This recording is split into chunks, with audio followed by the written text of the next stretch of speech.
Jón Þórir Þorsteinsson var auðvitað í markinu í fyrri hálfleik og varði bara vel. Við ætlum að kíkja hérna og heyra aðeins í leikli hjá Haukunum þegar staðan var ekkert alltaf góð. Stefán fljótur að bregðast við. Þetta er mesti munurinn sem hefur verið í leiknum. Algjörlega. Við erum komast í að stoppa. Gefa okkur tíma, spilum sér líf. Það sem er okkur sólói, þá er ekki breyk. Þannig að 85 átt að vera fram, koma þér í seinni hálfleikinn. Ef við ætlum að vera í einhverju sóló, þá eigum við ekki breyk. Og hann var alveg svona, hann þurfti að ræska sig eiginlega. Hann alveg tók á hann, hann varði einhvern veginn að finna eitthvað. Mér fannst það helviti gott.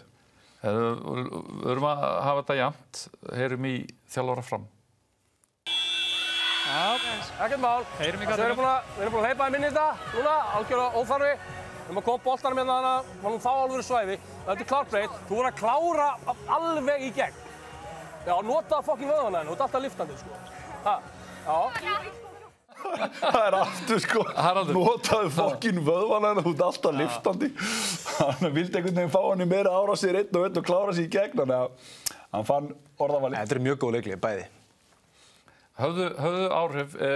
Loka mínútan var dramatísk. Hér minnka Haukar þetta niður í 1 mark. Sara tekur þetta í markinu. Framarinn eru 2 mörkum yfir, mínútu eftir. Skora ágætismarkarna Haukarnir. Framarinn fara upp og kasta þessu frá sér einhverjum 25 sekúndum, gefa Haukarnir séns þarna, leiklið og vinnarinn. Alveg eins og gerist einhvern veginn í fyrri hálfleik. Haukarnir skora síðasta markið eftir leikhlé, fullkomlega sett upp hjá Stebba og Díönu, skilar þeim stíi og tapar stíi hjá Fram finnst mér. Jón Þórir Þorsteinsson var auðvitað í markinu í fyrri hálfleik og varði bara vel.